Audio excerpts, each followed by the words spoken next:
오늘 우리 함께 은혜 받을 말씀은 히브리서 13장 말씀이에요. 13장 우리 7절에서 9절까지 말씀 같이 함께 교독합시다. 히브리서 13장 368페이지에 있습니다. 제가 먼저 읽습니다. 히브리서 13장 7절입니다.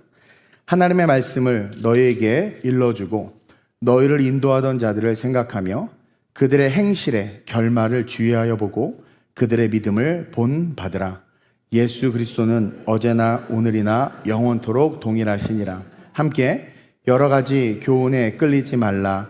마음은 은혜로서 굳게 함이 아름답고 음식으로서 할 것이 아니니 음식으로 말미암아 행한 자는 유익을 얻지 못하였느니라. 아멘. 오늘 이 본문 말씀을 가지고 제목을 한번 읽어봅시다. 시작.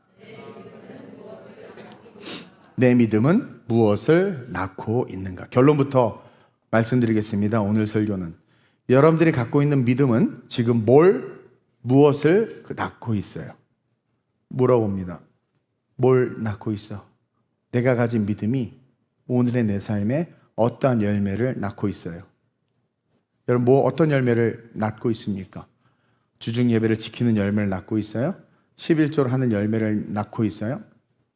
물론 그것도 중요한데 믿음은 그리스도를 구주로 고백하는 것이고 그 믿음을 가진 자들에게 주신 사명은 세상에 그리스도를 외치는 겁니다. 단순하게 그리스도를 외친다는 것은 예수 믿으면 천국 간다라는 그 본질적인 것만을 말하는 것이 아니라 예수님이 말씀하시는 대로 살아야 된다. 다시 말하면 세상의 악과 불의 그리고 세상의 어둠에 대해서 그것은 아니다. 우리가 살아가야 될 삶의 방향과 길은 이것이다. Jesus say, Jesus say, Jesus say. 예수님이 말씀하시기를 이렇게 살아야 된다. 그것을 말하는 삶을 낳고 계십니까? 아니면 교회 안에서 그냥 어떤 종교적인 생활로서의 삶을 살아가고 있냐라는 거죠. 여러분, 믿음의 진짜 평가, 그 사람이 진짜 믿음이 있느냐 없느냐에 대한 그 믿음의 진짜 평가는 지금 현재의 열심, 그 열심이 아닙니다. 그 열심이 맺고 있는 열매를 통해서 평가되는 거예요. 어떤 사람이 매일 주중 예배, 주일 예배, 새벽 예배 빠지지 않고 예배를 계속 참석해. 너무 아름다운 믿음인 것 같은데 내내 목사님 설교를 판단하고 비판하고 정죄하면 그의 그 신앙의 예배의 어텐드 워십은 뭐예요? 진짜 믿음이 아니라는 거죠. 그 믿음, 여러분들이 열심을 내는 그 믿음의 삶, 그 행위가 낳고 있는 열매가 뭐냐라는 거예요. 즉, 그 믿음의 평가는 열심을 내는 삶이 아니라 그 현재의 열심이 아니라 그 열심이 맺는 열매. 어떤 사람은 교회 안에서 비난, 비판, 불평의 열매를 열심히 맺죠. 교회를 열심히 나오는데 맺는 열매가 비난, 비평, 불평이라면 그 비난, 비평, 불평이라는 열매를 통해서 그 사람의 믿음은 평가되는 거예요. 또 그렇게 한 해 한 해 내가 맺고 있고 만들어가는 그 열매들, 그리고 그것을 통해서 마지막 죽음 앞에서 남는 그 열매, 그것이 성경에서 말하는 믿음, 그 믿음에 대한 주님의 진짜 평가가 되는 거예요. 진짜 평가. 죽음 앞에서 맺은 그 열매. 그러니까 마지막에 맺는 그 열매는 어느 날 하루아침에 딱 만들어질 수 있는 열매가 아닙니다. 치열한 하루하루의 삶이 영적 성장의 삶이요, 신앙 안에서의 싸움을 통해서 자기를 깨부수고 그리스도화 되어가는 삶을 통해서 삶에 맺혀진 열매가 점점 더 순도가 높아지고 커지는 거죠. 그래서 주님 오셨을 때 맺는 그 열매, 그 열매가 진짜 네가 이 땅을 살아온 삶에 대한 그 믿음에 대한 평가가 되는 거라는 거예요. 그래서 오늘 하루의 열심이 아니라 그 하루에 열심히 맺은 열매, 그것을 우리는 볼 수 있어야 된다. 지방선거일인데 투표하셨어요? 했어요? 안 했어요? 다 했어요? 네. 정말 믿음이 있다면 우리는 사람이나 정당이 아니라 성경이 가르치고 우리의 양심과 도덕이 수긍하는, 왜냐하면 양심과 도덕은 하나님이 인간의 형상과 모양을 따라 만들어진 존재, 하나님에 의해서 인간이 하나님의 형상과 모양을 따라 만들어진 존재다라는 객관적 증거가 양심과 도덕입니다. 따라서 정말 우리가 믿음 있는 사람이다 라고 말한다면 정당이 아니라 성경이 가르치고 우리의 양심과 도덕이 수긍하는 방향과 사람에게 투표를 해야 되는 거예요. 명백하게 내가 어제 밤에 이렇게 봤어. 안 보다가 봤더니 야, 전과 기록을 꽉꽉 채웠더만. 빈 사람도 많은데 아니 전과자가 다 선거하겠다고 나와. 그 전과 내용도 보니까 가지가지도만. 그렇죠? 명백하게 전과가 있어. 그리고 누가 봐도 토론을 봐도 누가 봐도 명백하게 무식해. 진짜 무식해. 전문 지식도 없어. 교육감이라고 말하는 사람이 내놓은 공약이 우리 아이들의 미래를 망칠지 안 망칠지를 우리는 알아요. 보면 알아. 근데도 우리 아이들의 미래를 망칠 자들을 뽑는다면 그것은 믿음이 아니라는 거예요. 그러니까 누가 봐도 무식하고 전과가 있고 전문 지식도 없는데 단지 같은 색깔이라고 투표한다면 믿음이 없는 겁니다. 믿음이 있다고 말하는데 다 믿음이 있다고 말하죠. 근데 그 사람의 행동의 열매, 그 사람이 믿음이 있어. 교회에서 열심히 신앙생활하고 예배팀하고 막 해. 근데 그 사람이 맺는 열매가 항상 인본주의야.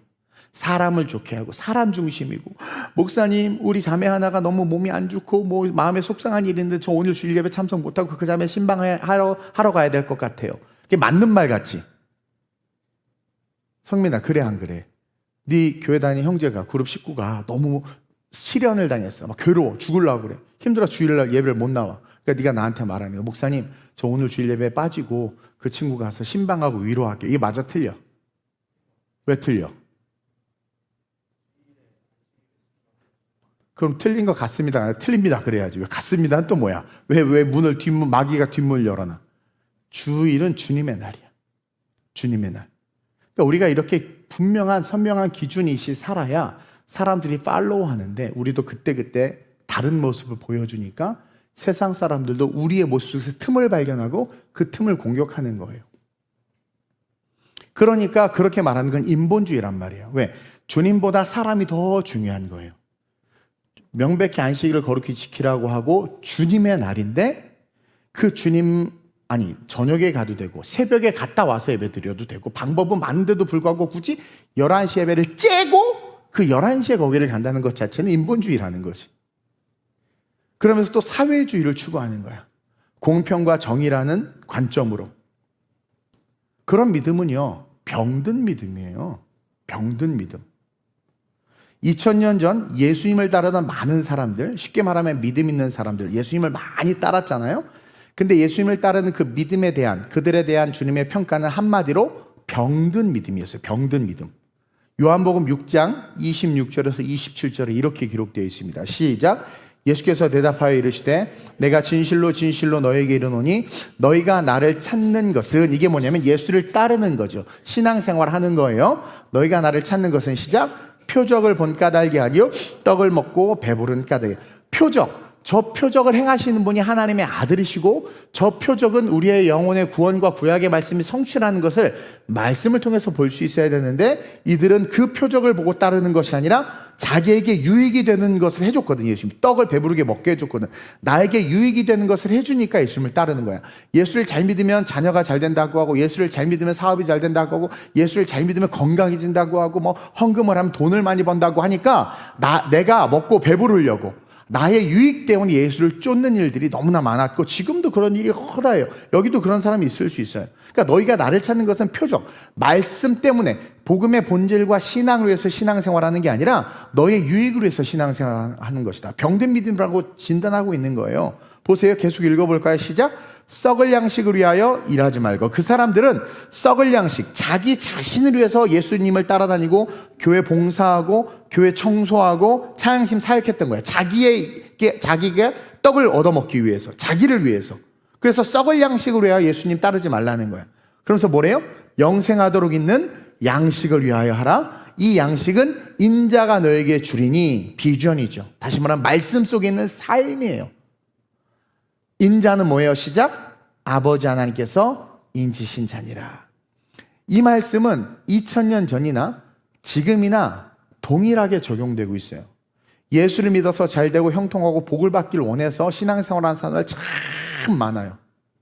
또 예수를 열심히 믿고 따르는 행위, 그것을 통해서 내 삶이 잘 될 것에 대한 확신을 갖고 있어. 이게 인본주의야. 병든 믿음이야.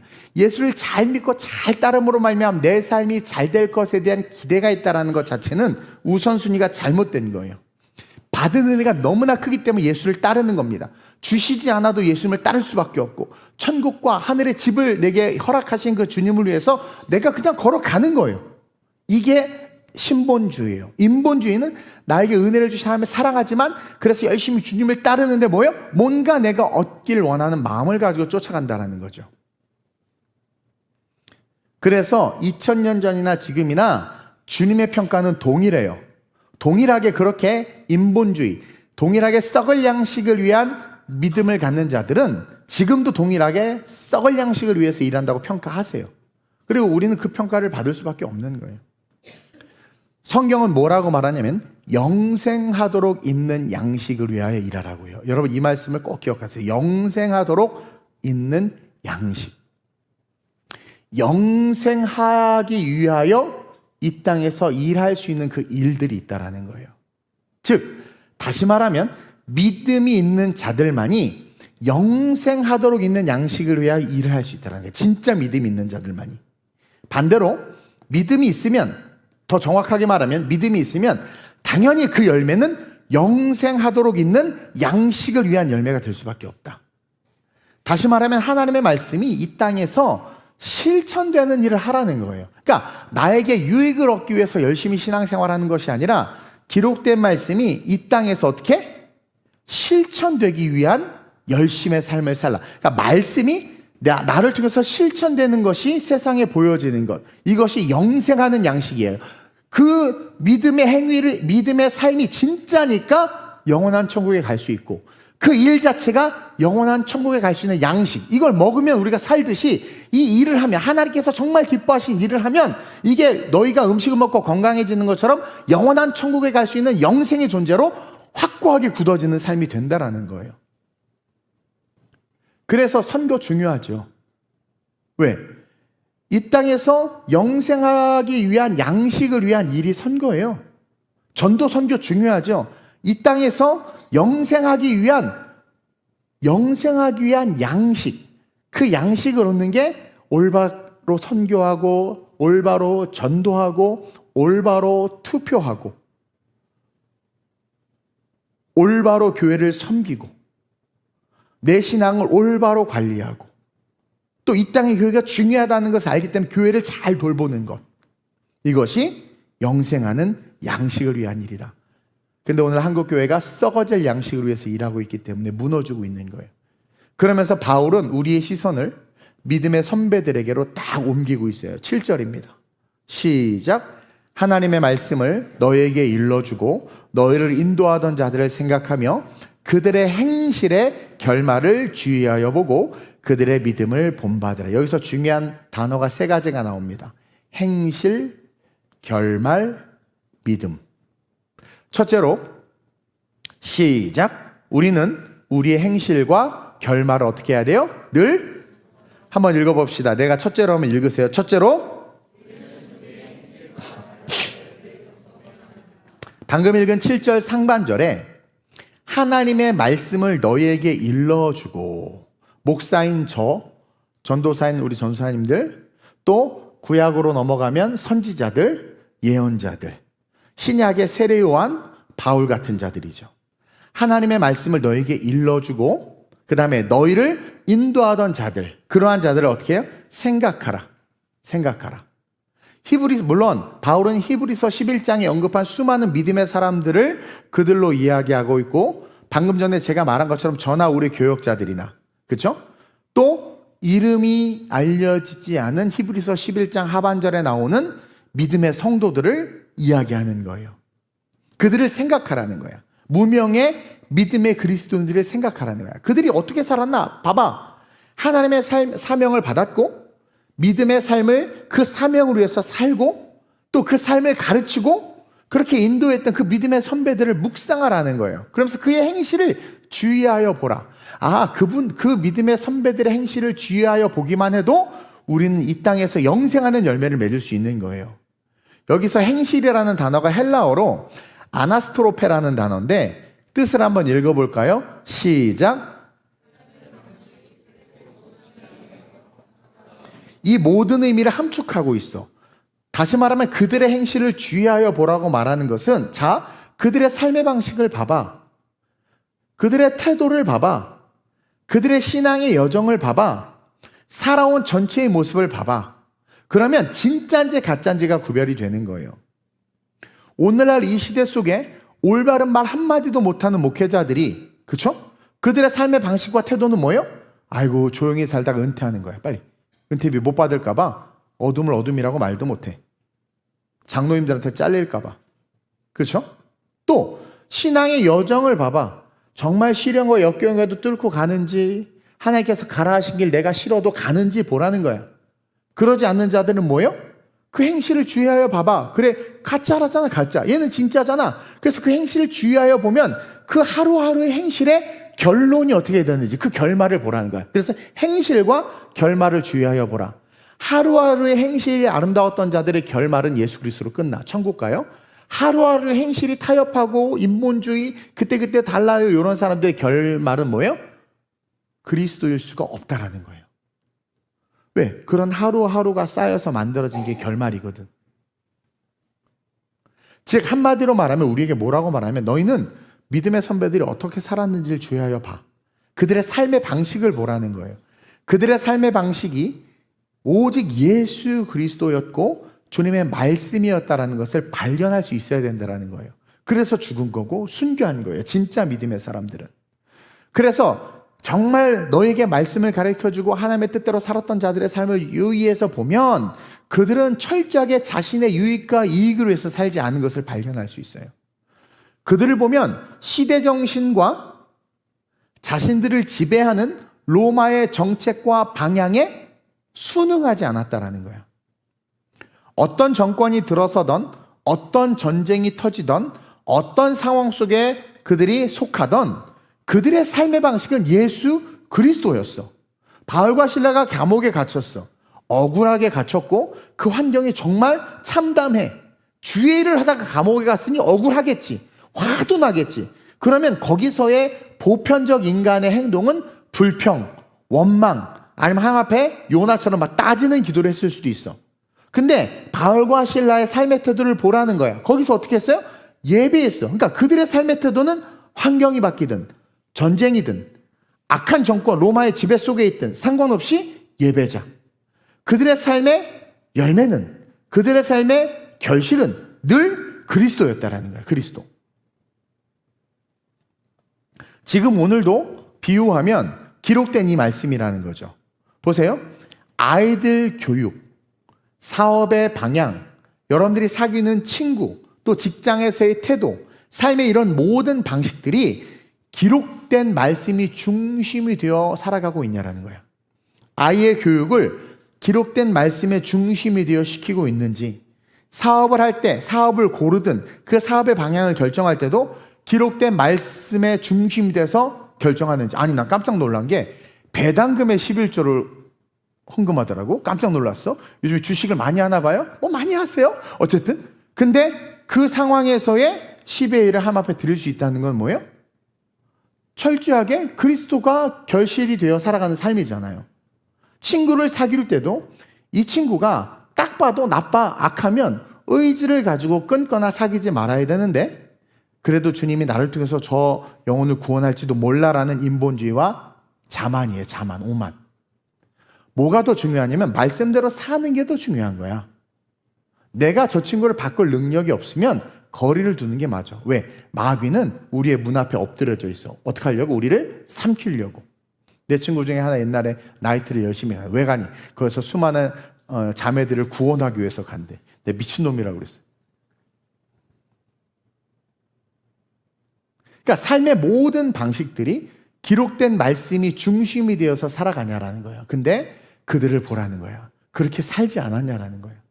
그러면서 우리의 행실은, 여러분들의 행실은 어때요? 기록된 말씀대로 그렇게 행위와 삶을 살아가고 있어요? 여러분 투표를 할 때 이 사람이, 지금 교육감 둘 나왔잖아요.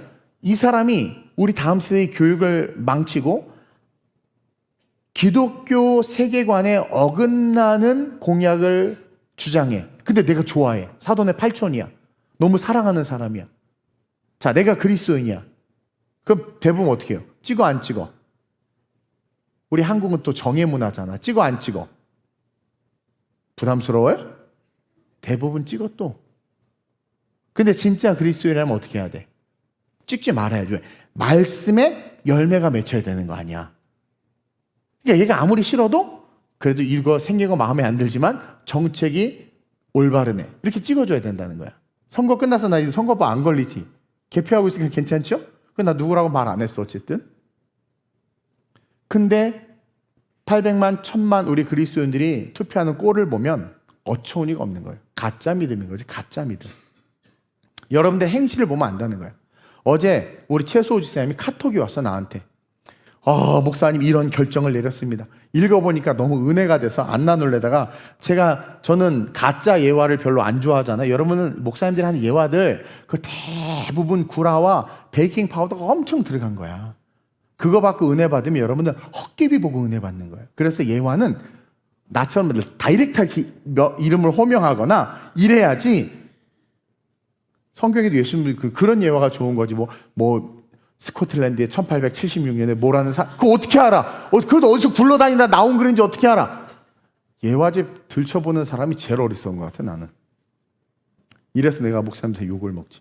어쨌든 우리 최소 집사님한테 카톡 이거 리얼이에요. 왔는데 일본에서 시작이 돼서 여러 도시를 돌면서 사진 전시회를 하는 그런 단체에서 연락이 왔대.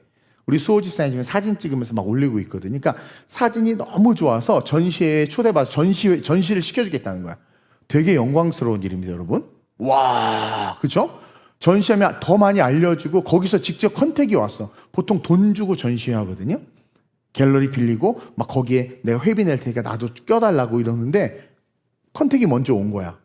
너무 좋았지. 근데 보니까 주일날 한대 주일날. 그래서 수호가 아주 잠깐 고민했다가 주최 측에다 얘기해서 안 한다고 그랬다는 거야. 와, 여러분들 그럴 수 있어요? 일생일대의 기회일 수도 있는데. 근데 거기서 끝났으면 괜찮은데 전시회 측에서 놀래서 전화가 온 거야. 아니 왜 안 하냐고. 상식적이지가 않잖아. 서로 거기 전시를 하고 싶어 하는데 왜 안 하냐고. 그러면서 그냥 주일이를 안 한다 그랬어요. 그때 장문에 문자가 왔대. 우리 최소 사진 작가님을 정말 너무너무 모시고 싶다고. 사진이 너무 마음에 든다고. 그러면서 당신을 위해서 주중 전시회를 만들어 보겠대. 그래서 주중이나 토요일 날 이렇게 해보겠대. 그러니까 꼭 와달라. 근데 수호 어디 있어? 왜 안 보여? 저기 그래. 나 또 안 온 줄 알고 순간 민망했네. 와달라고. 멋지지 않아? 여러분들 하면 포기할 수 있어? 주일날 포기할 수 있어요? 대부분의 사람들은 나한테 아마 만약에 최수호가 아니라 박수호였으면 그랬을 거야. 목사님 전화 와서 축하해 주십시오. 왜? 일생일대의 기회가 왔습니다. 목사님 기도해 주신 것처럼 정말 제가 사진에 달란트가 있나 이번 전시회 오게 돼서 그래. 박수호 집사님 축하해. 그래서 전시 언제? 목사님 근데 죄송한데 주일날 하는데요. 이번 주는 못 갈, 그때 할 때 못 갈 것 같지만 제가 열심히 위해서 훌륭한 작가가 되겠습니다. 또 멍청한 목사님 그래 축복한다. 주일이지만 그래 열심히 해라. 그 하루에 행해지는 그 믿음의 결실이 그날 맺어지는 열매가 어떤 열매야? 떡을 본 고로 예수를 따르는 자의 열매인 거예요. 그렇죠? 이런 거절하는 거 쉽지 않아. 나한테 그랬을걸? 합당한 이유를 막 대면서 막 그럴걸? 근데 박수호가 아니어서 다행인 거지. 최수호여서 다행인 거지. 여러분 뭐든 마찬가지예요. 투표를 할 때도 왜 그 사람을 찍었는지, 내가 직업을 선택할 때도 왜 그 직업을 선택했는지, 아이들의 교육을 할 때도 내가 왜 그렇게 교육을 하는지 그 이유와 목적이 여러분 분명해야 된다. 그리고 그런 행실들이 하나하나 쌓여야만 마지막 때, 여러분 마지막 때는 환란입니다. 거짓 선지자들이 득세할 뿐만 아니라 미혹의 영들과 어둠의 영들과 세상의 문화가 우리가 예수를 똑바로 믿지 못하게 하는 상황이에요. 그때가 됐을 때 하루하루 이렇게 선한 행실들로 말미암아 열매가 쌓여야 그리스도라는 완벽한 구원의 열매를 맺을 수 있지. 나중에 믿고 지금이야 이를 갈짓자로 왔다가 그때 내가 주야 하고 믿겠다? 천만의 말씀입니다. 절대 안 돼요. 행실들, 하루하루의 행실들이 쌓여야 마지막 때까지 흔들리지 않고 주의 길을 걸어갈 수 있고 그 인생의 결말에 보석 같은 믿음으로 구원을 받게 되는 거예요. 하늘의 상급이 있는 구원을 받게 되는 거예요. 그래서 오늘 본문에서 행실, 아까 우리가 그 7절에서 읽었던 그 행실이라는 게 뭐냐면 하루하루의 삶이에요. 행실과 결말이 뭡니까? 인생의 마지막이에요. 이것을 주의하여 보라. 누구? 너희에게 말씀을 가르친 그 믿음의 선배들의 그 순간순간 사건 속에서의 행실을 봐봐. 하루하루의 사건 속에 40에서 하나 가만 매를 맞고 이스라엘 백성들이 돌 던져서 모세 다 죽이려고 할 때 모세가 어떻게 했는지, 막 하나님을 원망하고 광야에서 목마르다고 할 때 모세가 어떻게 했는지, 그날 하루하루의 행실을 보고 그 결말, 그 모세의 결말을 보라는, 바울의 결말을 보라는 거예요. 그렇게 이야기하는 거예요. 그러면서 그 아름다운 결말은 한순간에 만들어지지 않는다. 순간순간의 결실들, 그 행실들이 결국은 아름다운, 인생의 그 끝, 아름다운 결말을 맺게 된다. 그래서 헬라어로 에크바시스라는 단어를 썼는데 이건 찾아보니까 신약 성경에서 거의 사용되지 않는 단어야. 출구라는 뜻이거든요. 출구. 그러니까 감춰진 문이 팍 열리는 거야. 출구. 그 행실의 결론이 결국 천국을 향한 뭘 만든다? 출구를 만든다. 천국을 하는 문을 만든다라는 거예요. 다시 말하면 그 마지막이 그리스도로 귀결된다라는 거죠. 그래서 바울은 그들의 삶이 어디로 끝났는지를 보라고 우리에게 이야기해 주는 거예요. 천국으로 끝났지. 너희들의 삶의 끝은 어디로 끝날 것 같니? 그러면서 오늘 너희의 결정과 행실을 보라는 거야. 너를 움직이는 게 그리스도야. 너를 움직이는 게 관념과 이성이야. 너를 움직이는 게 말씀이야. 너를 움직이는 게 태어난 고향이야. 물어보는 거예요. 더 정확하게 말하면 바울은 그들의 행실을 보고 그 결말을 보고 무엇이 그들을 증명했는지. 자, 걔네들이 그렇게 됐잖아. 그게 뭐가 걔네들을 그 믿음의 사람들을 증명했냐? 보라는 거야. 그게 뭐예요? 예수 그리스도. 다시 말하면 그들은 한결같이 예수 그리스도를 꽉 붙잡고 있었기 때문에 모세가 백성들이 죽이려고 하고 목이 마르고 전쟁에서 막 위기를 와도 예수 그리스도를 꼭 붙잡고 있었기 때문에 그날의 행실이 이렇게 맺혔고, 또 그 다음날 어떤 사건에서 예수를 꽉 붙잡고 있었기 때문에 그런 행실이 맺혔고, 그 쭉 가서 그 결론, 그 믿음의 결말, 예수를 꼭 붙잡고 있었기 때문에 모든 결실이 뭉쳐져서 천국을 향한 거룩한 출구, 영원한 구원에 이르렀다라는 것, 그것을 기억하라는. 그러면서 오늘의 나의 결정과 선택을 이끄는 게 예수 그리스도인지 아니면 너라는 죄인, 너 자체인지를 구별하라는 거예요. 여러분, 사울왕 알죠? 이스라엘 초대 왕입니다. 하나님이 사무엘을 통해서 첫 번째로 기름 부어 세움받은 초대 왕이야. 칭찬받았어요, 사울. 처음에 너무 잘했어. 정말 위대하고 멋졌어. 근데 그 결론이 어떻게 했어요? 추악했죠. 결국은 죽었어. 다윗을 질투하고. 왜냐하면 처음에는 하루하루의 결실이 예수를 꽉 붙잡고 있었어.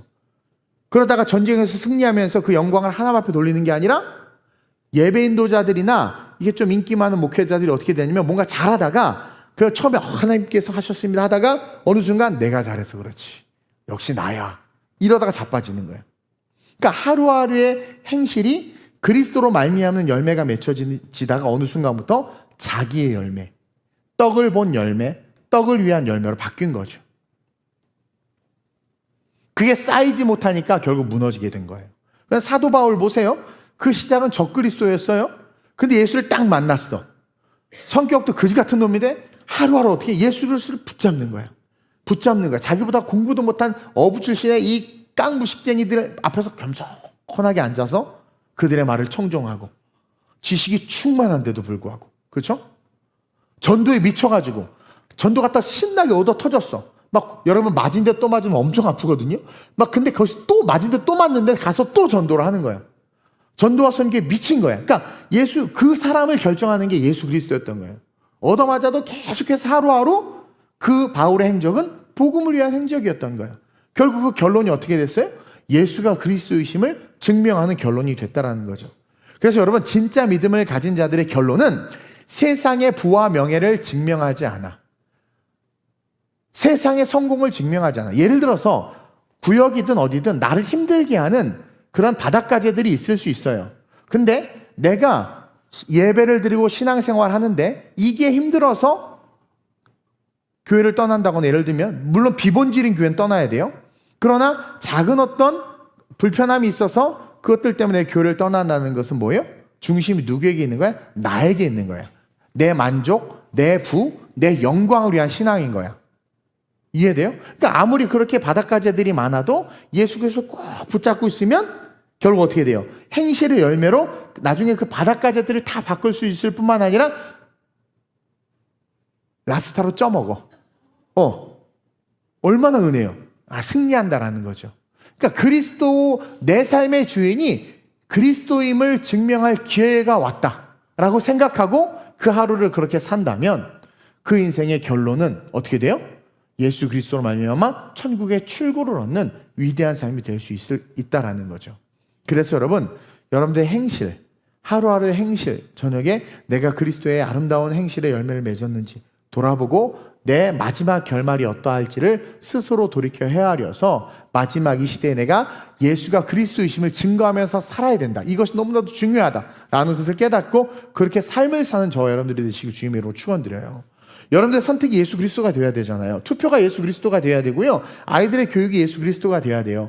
직장에서의 관계 속에서의 여러분들의 삶이, 여러분들 움직이는 그 원동력이 예수 그리스도가 되어야 돼요. 아유, 목사님 내가 말한다고 안 바뀌어요. 아니, 계속 말해야지. 걔가 미치든가 바뀔 때까지 계속 말해야 돼. 그러면서 둘째로 시작.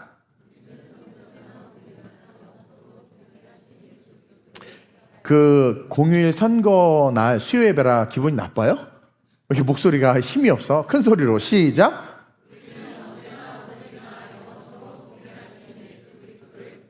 저는 이 8절 말씀에 너무 큰 은혜를 받았어요. 어제, 과거죠. 2차 세계대전, 1차 세계대전, 유태인의 입장에서 보면 독일의, 그렇죠? 나치의 그 폭정.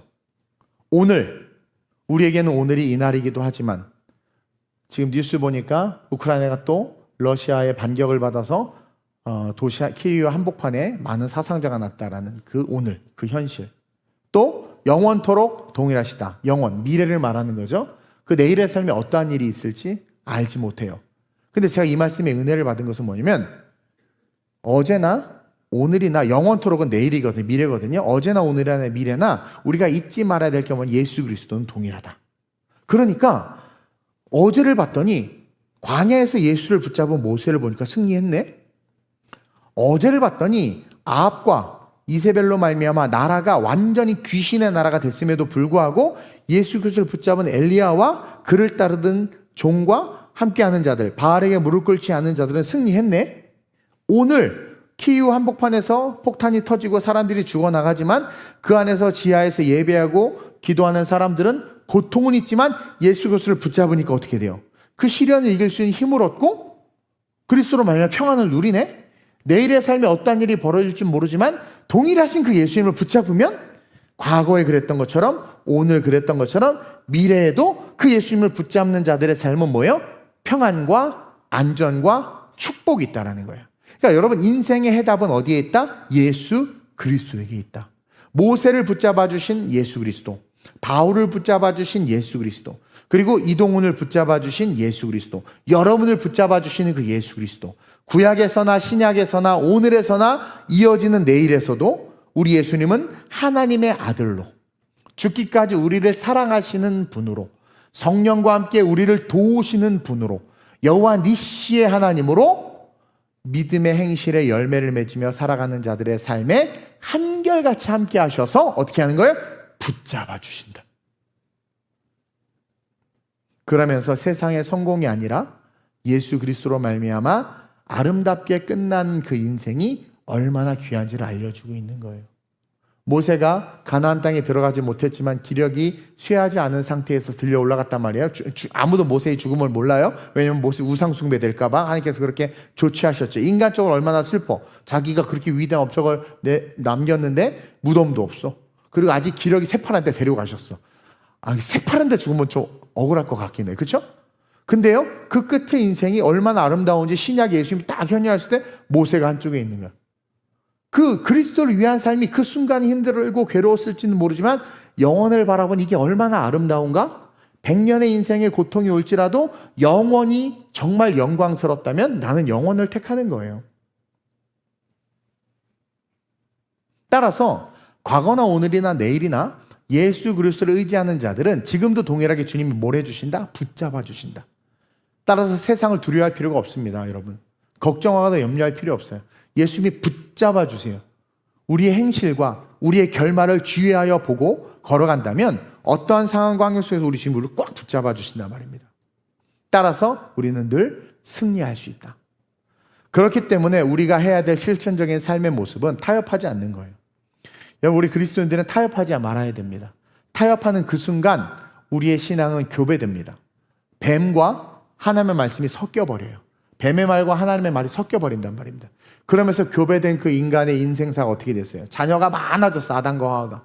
그 많아진 대부분의 자녀가 어떻게 됐습니까? 악을 행하다가 결국은 홍수로 쓸려 나갔잖아. 타협하지 않아야 돼. 교배되지 않기 위해서. 구원을 지키면서 구원을 이루면서 달려갈 수 있어야 돼. 그러니까 여러분들의 사상과 이념과 생각과 모든 것들을 버리고 어디에 포커스를 맞춰야 돼요? 말씀에 포커스를 맞춰야 돼. 9절이에요. 9절. 바울은 알고 있었어. 믿음을 가진 자들에게 얼마나 치열한 영적 공격과 전쟁이 있을지, 어려움이 있을지 알고 있었어. 9절 볼까요? 시작. 여러 가지 다른 교훈에 끌리지 말라. 바울은 알았던 거예요. 하나님은 어제나 오늘이나 동일하신데 동일하신 그 그리스도를 오늘 네가 붙잡으면 너가 다른 교훈에 흔들리지 않을 수 있고 승리할 수 있어. 여러 가지 다른 교훈들이 뭐예요? 다른 가르침들이 교회 안에서 나타날 거라는 거야. 나타났었어요. 대표적으로 어떤 일이 나타났느냐 쭉 읽어볼까요? 마음은 은혜로서 굳게 함이 아름답고 음식으로서 할 것이 아니니. 이게 뭐냐면 그 당시 교훈 중에 하나가 우리가 신앙이 올바르고 올바른 신앙생활을 하기 위해서는 이런 음식만 먹어야 되라는 이론들이 있었어. 그래서 바울이 마음은 은혜로서 강해지고 우리의 신앙은 십자가의 그 은혜로서 온전해지는 거지, 부정한 거 안 먹고 거룩한 것만 챙겨 먹고 이쁜 것만 챙겨 먹는다고? 율법을 잘 지킨다고? 보여지는 신앙만 잘한다고? 네 신앙이 굳건하게 되는 거 아니다라는 거예요. 그러면서 음식으로 말미암아 행한 자는 유익을 얻지 못하네. 음식 논쟁이 있었거든요. 거룩한 음식, 안 거룩한 음식, 그리고 뭐 제사상에 드려진 음식, 안 드려진 음식, 이런. 오늘 본문에서는 그걸 말하지만 오늘날로 따지면 뭡니까? 수많은 정치적인 이슈, 건강에 대한 이슈들, 교회에 대한 이슈들, 수많은 이슈들이 많은데 그런 이슈들을 지키고 안 지키고가 너를 지켜내는 거 아니야. 네 신앙은 세상의 율법이나 세상의 이슈에서 움직여지는 게 아니라는 거예요.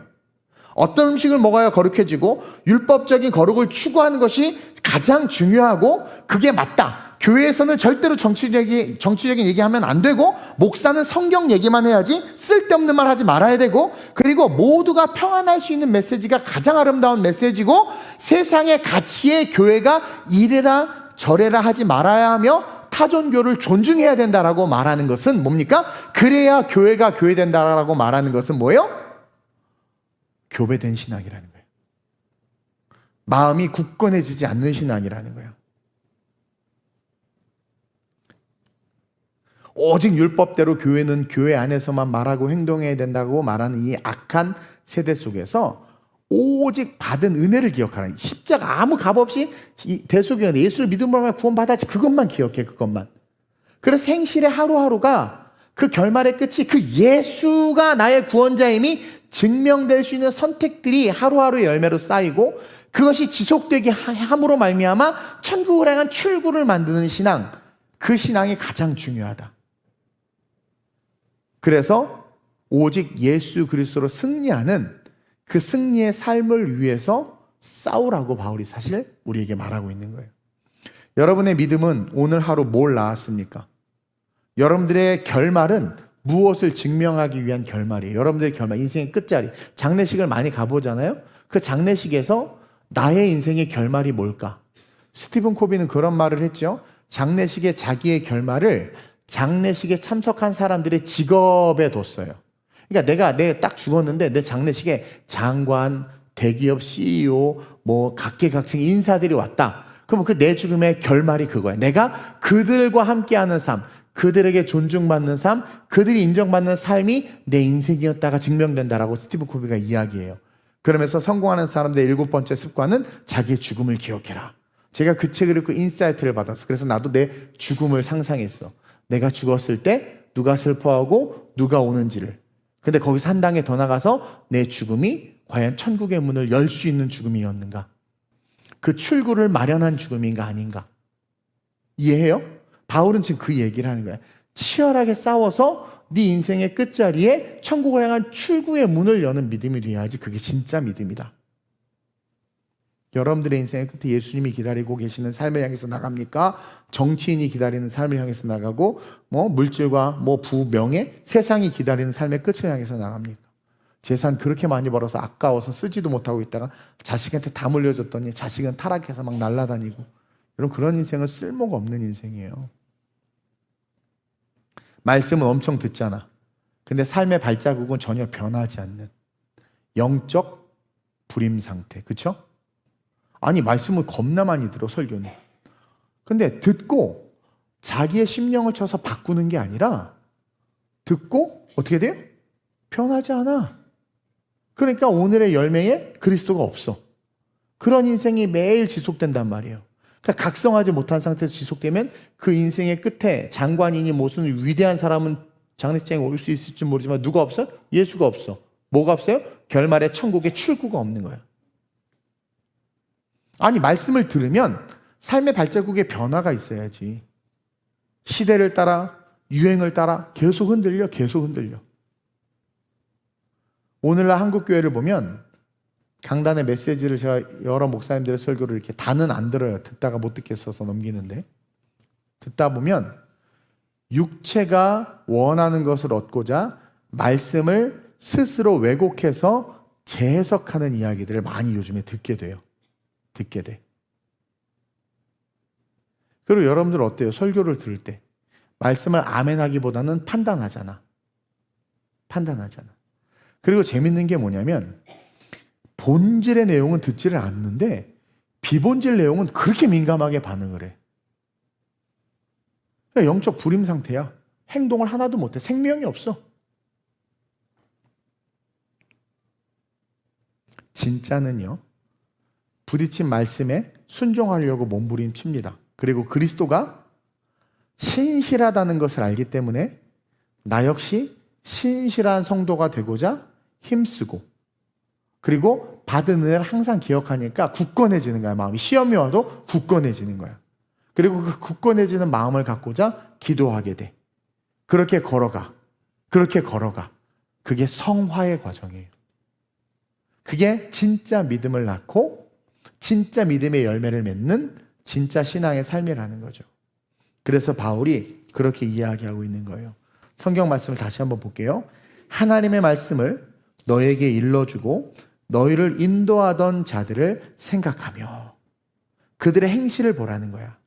삶의 방식을 보라는 거야. 삶의 방식의 전체의 모습을 보라는 거야. 그리고 그렇게 살았던 사람들의 결말을 보라는 거야. 그 결말이 뭘 증명했는지 보라는 거야. 예수가 그리스도이심을 증명했다라는 거죠. 그들은 가난하게 살았고 때로는 목배임을 당하기도 했고 때로는 왕국에서 정말 높은 지위에 오르기도 했어요. 그러나 부유한 자리에 있든 가난한 자리에 있든 동일하게 그들의 결말은 뭘 증명했어요? 예수 그리스도를 증명했어. 성경 어디에도 믿음의 사람들의 결말이 봐라 예수 잘 믿으니까 성공하지 않았느냐, 봐라 예수 잘 믿으니까 돈을 많이 벌지 않았느냐, 봐라 예수 잘 믿으니까 자식들이 이렇게 잘 되지 않았느냐라는 기록이 1도 없어. 그거는 그냥 하나님이 그냥 주시는 복인데, 그게 목적이 되는 그 순간 떡을 보고 예수를 따르는 자들이 되고, 떡을 보고 예수를 따르는 자들은 고난이 오면 다 도망가. 그래서 십자가 앞에 아무도 없었던 거예요. 나중에 환란이 오잖아요. 교회에 핍박이 오잖아요. 다 도망가. 지금 에볼라 바이러스가 아프리카에 창궐하고 있다고 그러죠. 또 넘어올 거라고 하는데, 그러면 또 우리 그때처럼 막 방역이라는 이름으로 또 뭐 여러 가지 할 거 아니까 기준이 있으면 쭉 가면 되는데 기준이 없으면 죽는 거야. 내 결론이 무엇을 증명하는지를 묵상할 수 있어야 된다는 거예요. 그래서 이 시간 한번 기도했으면 좋겠습니다.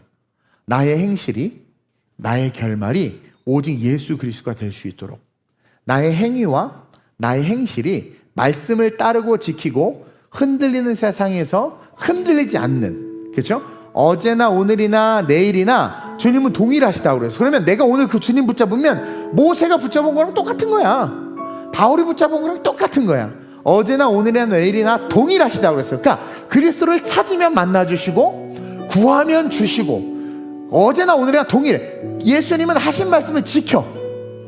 따라서 그 주님을 붙잡으면 나 역시 과거의 믿음의 선배들처럼 주님의 은혜와 능력을 이 땅에서 받아서 나 역시 그들처럼 내 후배들에게 믿음의 선배로서 이 땅 가운데 우뚝 서 있는 그런 존재가 된다라는 거예요. 지금 보세요. 보네포 목사님이나 주기철 목사님 과거에 얼마나 많이 칭찬했어. 목사님들이 이래야 된다고. 근데 지금 사실 이 시대에 그런 목사님들이 필요하거든요. 그럼 자기네들이 칭찬했으면 자기네들이 그렇게 살아야 되는데 자기네들은 지금 비겁해져 있잖아. 목회자가 비겁한데 성도들을 비겁한 걸 뭐라고 정죄하겠어? 왜 그런가 봤더니 동일하신 예수를 못 잡고 있어. 아니, 보네포 목사님이 붙잡은 예수님을 오늘의 목회자가 붙잡으면 동일하게 승리가, 동일하게 그 능력이 임하는 거예요. 근데 결론은 뭐 오늘 예수를 붙잡는 사람이 안 보여. 없어. 다 뭘 붙잡아요? 명예, 돈, 세상, 인맥, 색깔 붙잡는 거죠. 색깔. 제가 어젯밤에 공약을 쭉 보면서 진짜 그랬어요. 빨간색, 파란색을 다 떠나서 진짜 봤어. 그리고 가장 성경의 가치에 맞는 분들을 다 찍었어. 가장 성경의 가치에 맞는 사람. 그 정도 볼 줄 알잖아요. 물론 마음에 안 드는 건 많아. 다 많은데 미래를 바라보고 그나마 방향과 결이 같은 사람들, 이게 맞는 거예요. 색깔 쫓아가는 게 아니라 어떤 사람 대놓고 막 방송국에서도 아예 1번 찍으라고 방송을 하더만 이렇게. 예? 이런 악한 세상 한복판에서 우리 그리스도인들이 왜 세상을 쫓아가냔 말이에요. 여러분, 내가 분명히 예언하는데 마지막 때는요 양과 염소로 나눠집니다. 난 여러분들이 양이 되길 주님의 이름으로 축원드립니다. 여러분, 아무리 여러분들이 짱구를 굴리고 논리적으로 뭐 말하고 뭐 정치 얘기하지 마세요 어쩌고저쩌고 막 말해도 여러분들이 그리스도에 딱 함몰되어 있으면 보여요.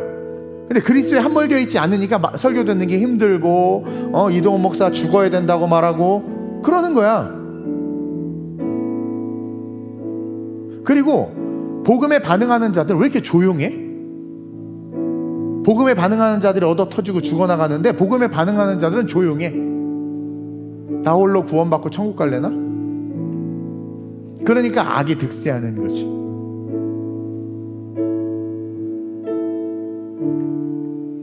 그래서 오늘 외치리 찬양을 부른 거예요.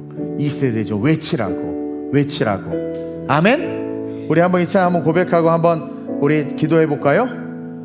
C로 해볼까? 죽을 것 같은데, 그쵸? A로 합시다. A로. 자, 그냥 조용히 따라와요. 너희는 이 세대에 크게 외칠지어다.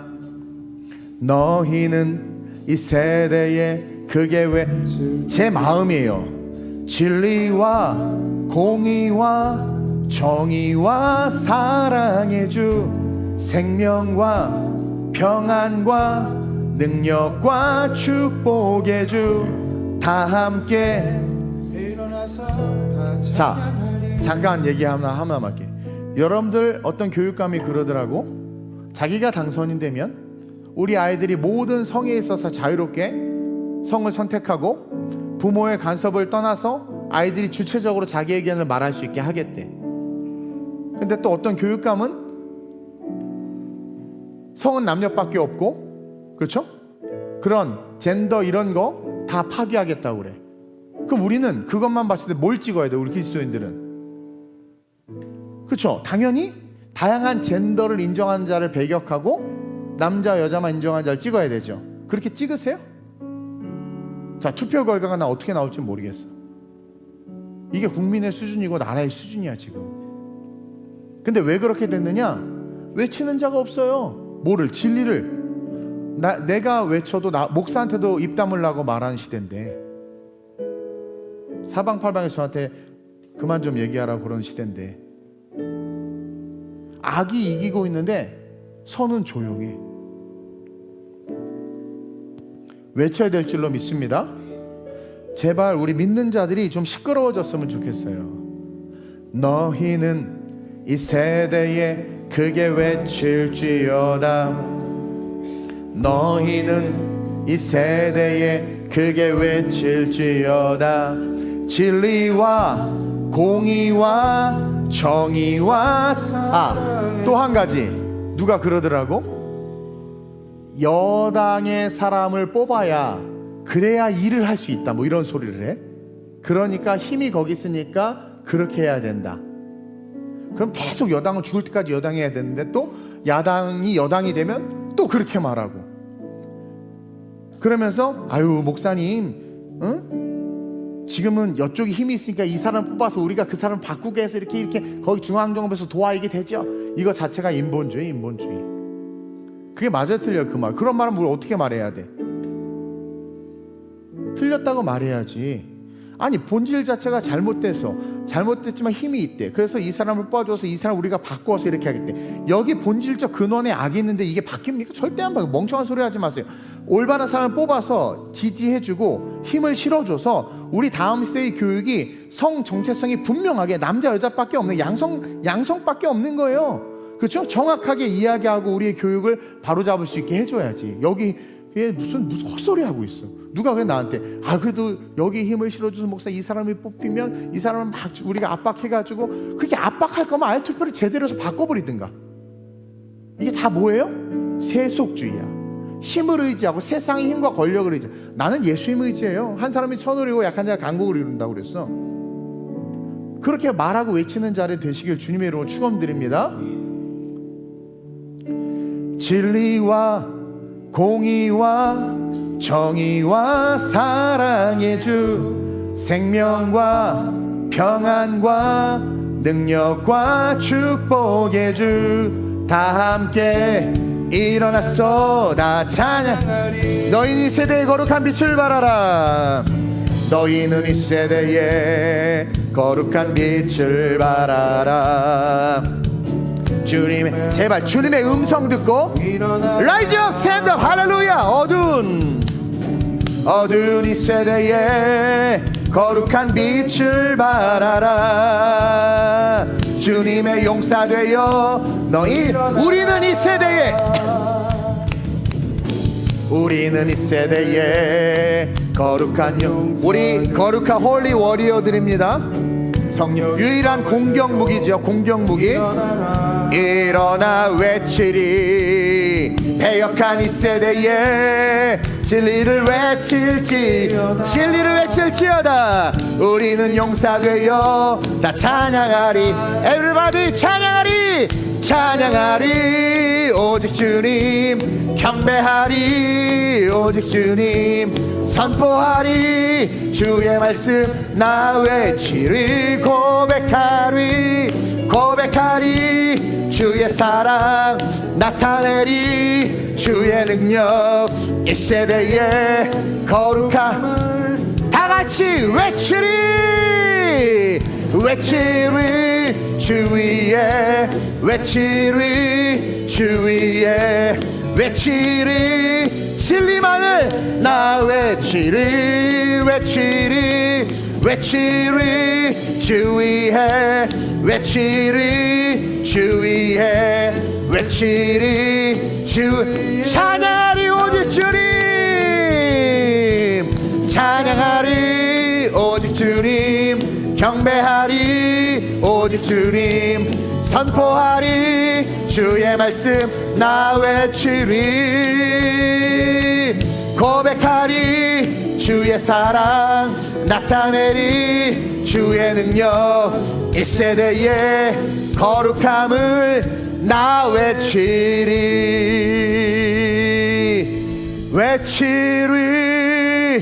주위에 외치리.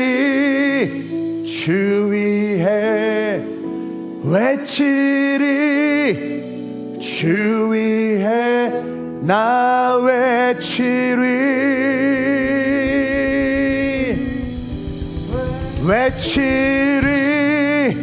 주 위에 외치리 주 위에 외치리 주 위에 나 외치리. 우리 한번 기도합시다. 목사님들이 올바른 설교를 했는데 가룟유다 같은 자들이 고발을 해서 경찰서에 조사를 받는 일들이 예사롭지 않게 일어나고 있죠. 교회가 죄를 많이 져서 세무조사 나오면 벌벌 떨고 있습니다. 힘 있는 교회가 예수를 잃어버리고 군중이 돼가지고 향방을 알지 못한 채 궁시렁만 되고 있어요.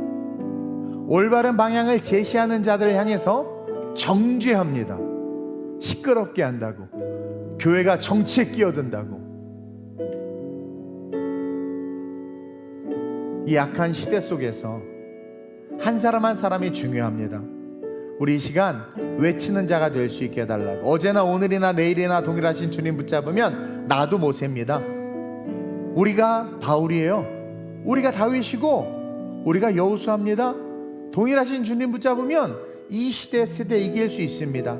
어제나 오늘이나 영원토록 동일하신 예수 붙잡고 일어나게 하시고 하루하루의 삶이 그리스도로 말미암아 행실이 맺혀지고 그 행실 그 열매 하나가 영원한 천국의 출구를 만들어내는 그 결말의 삶이 하나님의 영광과 구원이 되는 인생이 나의 인생 될 수 있게 해달라고. 나를 통하여 나 한 사람 나의 작은 외침을 통하여 이 나라의 민족의 작은 변화가 일어날 수 있게 해달라고. 빛이신 그리스도와 함께 빛을 발하는 내가 될 수 있게 해달라고. 주여 내가 어떤 열매를 맺고 있나이까? 그리스도의 열매를 맺는 내가 될 수 있게 해달라고. 우리 시간 주님을 세 번 부르고 합심으로 전심으로 기도합니다. 주여 주여 주여. 할렐루야. 좋으신 아버지 하나님, 이 시대에 외치는 자들이 일어나길 소망합니다. 진리를 외치고 복음을 외치고 옳고 그름의 기준이 성경이 되어 무엇이 옳고 무엇이 그른지를 외치는 자들이 일어나길 원합니다. 교회가 죄를 방관합니다. 교회가 악을 방관합니다. 우리의 다음 세대들이 하나님의 창조의 질서가 파괴가 되고 악한 어둠의 법들을 만들어 이 나라가 무너지고 있는데도 그들을 지지하며 그들 편에 서서 교회를 대적하고 예수를 못 박는 줄도 알지 못한 채 그렇게 살아가고 있습니다. 악이 편만 이 시대 속에서 다시 한번 더 글로벌 처치 성도들, 우리 TGC 멤버들 일어나 외치게 하여 주시옵소서. 거리에서, 친구들과의 관계에서, 강단에서, 하나님 어느 곳에서든지 예수가 그리스도이심을, 성경의 가르침과 말씀의 본질을 외치는 자들 되게 하여 주옵소서. 우리의 선택이 예수 그리스도가 되어야 합니다. 우리의 색깔은 예수 그리스도여야 합니다. 같은 그리스도 안에서 같은 마음과 같은 뜻을 가지고 오실 주님을 향해서 하루하루 성실하게 믿음의 열매들을 맺는 자들이 우리가 되게 하시고 그 끝 영원한 천국으로 이어져 하나님의 영광을 위한 삶으로 일어나는 자들이 우리가 될 수 있도록 주님 붙잡아 주시옵소서. 하나님 우리에게 용기를 주옵소서. 담대함을 주옵소서. 또 어둠에 묶여있고 악에 묶여있는 자들을 깨달아 주님 그들이 회개하고 돌이키게 하여 주옵소서. 본질을 봐야 합니다. 본질을 봐야 합니다. 악이 편마한데 악을 악이라고 말하지 못한 이 악한 세대, 비겁한 세대를 볼 수 있어야 합니다. 이 어둠의 세대 속에 진정한 본질을 가지고 일어나야 합니다. 불편하게 하는 게 불편해서 불편하게 하지 않는 이 시대 속에서 복음과 말씀을 가지고 세상을 불편하게 하는 자들이 되어야 합니다. 바울이 불편했습니다. 예수가 불편했습니다. 헤롯과 바리새인들과 사두개인들은 예수와 제자들이 불편했습니다. 왜냐하면 그들은 그리스도를 증거했고 복음을 말했기 때문입니다. 하나님 악한 세상이 우리 때문에 불편해져야 합니다. 우리 때문에 괴로워져야 합니다. 핍박과 시련이 와도 그들을 살리고 나라를 구원하고 우리의 다음 세대들을 지키기 위해서 세상을 시끄럽게, 세상을 불편하게 해야 합니다. 거리에서 진리와 공의와 정의와 사랑을 외치는 자들이 일어나게 하시고 우리가 우리의 삶의 자리에서 잘못된 어둠에 묶여있는 자들, 빨강 파랑이 아니라 악에 귀속된 자들에게 진리에 비치신 예수를 전하여 그들을 그리스도 앞으로 나오게 해야 될 줄로 믿습니다. 우리를 사용하시고 우리와 함께 하시고 일하여 주시옵소서. 할렐루야. 찬양하리 오직 주님, 경배하리 오직 주님, 선포하리 주의 말씀 나 외치리, 고백하리 주의 사랑 나타내리, 주의 능력 이 세대의 거룩함을 나 외치리. 하나님, 우리가 침묵하면 돌들이 소리 지를 것이라고 했습니다. 세상이 악이 관영해진 것은 빛이 빛을 내지 못하고 소금이 소금의 능력을 잃어버렸기 때문이며, 올바름의 진리의 말씀을 외치는 자들이 없어졌기 때문입니다.